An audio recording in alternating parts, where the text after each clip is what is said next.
देशाच्या प्रत्येक नागरिकाच्या वेलबिईंगसाठी देशाचा बाह्य विकास गरजेचा आहे, पण पुरेसा नाही. गरजेचा आहे, पण पुरेसा नाही. कसं बघा, मी तुम्हाला 3 प्रकारच्या किंवा 4 प्रकारच्या गुंतवणूक सांगतो. सगळ्यात पहिली गुंतवणूक आहे मृत गुंतवणूक, ज्याला मी नाव दिले मृत गुंतवणूक. म्हणजे जसं की सोनं खरेदी करून, दागिन्यासाठी सोनं खरेदी करणे किंवा घर खरेदी करणे किंवा जमीन खरेदी करून ठेवून देणे. एक दुसरी गुंतवणूक असते जे प्रगत देशांमध्ये जास्त बघायला मिळते, ती आहे की शेअर मार्केटमध्ये जास्त पैसा गुंतवणे. प्रत्येकजण प्रत्येकात गुंतवत असतील, पण आपल्या देशातल्या सामान्य माणसाचा पैसा जास्त रिअल इस्टेट आणि सोन्यात आहे, दागिन्यांमध्ये. दुसरा प्रकारचे आहे जे प्रगत देशामध्ये आहे की तिथं शेअर मार्केटमध्ये सगळ्यात जास्त पैसा लावला जातो. ह्याच्यापेक्षा अजून एक बेस्ट गुंतवणूक असते मित्रांनो, जी स्वतःमध्ये केलेली गुंतवणूक. त्यामध्ये स्वतःमध्ये केलेल्या गुंतवणुकीचा वाटा हा जास्त असतो, जो प्रगत देशामध्ये देखील बघायला मिळतो. ते स्वतःच्या हेल्थसाठी किंवा स्वतःच्या वेलबिईंगसाठी, स्वतःच्या मेंटल पीससाठी मानसोपचार तज्ज्ञाकडे पण जातात वेळोवेळी, रेग्युलर हे असतं. किंवा त्याचबरोबर स्वतःचं जे फिजिकल स्थिती मेंटेन ठेवण्यासाठी ते बऱ्याच प्रकारचे स्पोर्ट जॉईन करतात. त्यांचे क्लब असतात, क्लब मेंबरशिप असते. तर ह्यामध्ये ते इन्व्हेस्टमेंट करतात. ही पण इन्व्हेस्टमेंट बेस्ट आहे.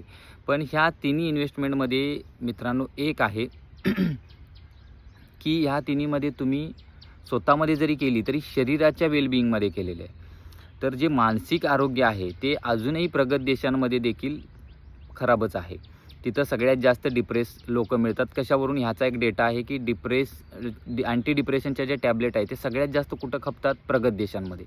म्हणजे असं काही नाही आहे की तुम्ही तुमची इन्व्हेस्टमेंट खूप चांगल्या रीतीने केली, देशाला चालना देऊन तुमची GDP खूप वाढला, तुमचा देश खूप श्रीमंत झाला, म्हणजे तुमचं आयुष्यातील मानसिक प्रॉब्लेम वैयक्तिक आयुष्यातील प्रत्येक नागरिकाच्या कमी होतील.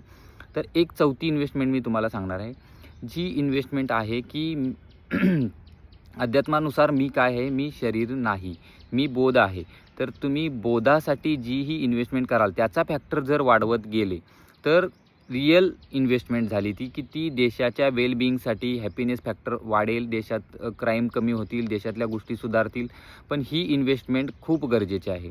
ह्या इन्व्हेस्टमेंटमध्ये काय येतं? स्वतःच्या हेल्थबरोबर स्वतःची मेंटल हेल्थ कशी इम्प्रूव्ह करावी यासाठी बोध साहित्य वाचणे, त्यासाठी वेळ काढणे. कमी पैसा मिळाला तरी चालेल, पण वेळ आपल्याला मिळाला पाहिजे. आपल्या स्वतःसाठी वेळ देता आला पाहिजे.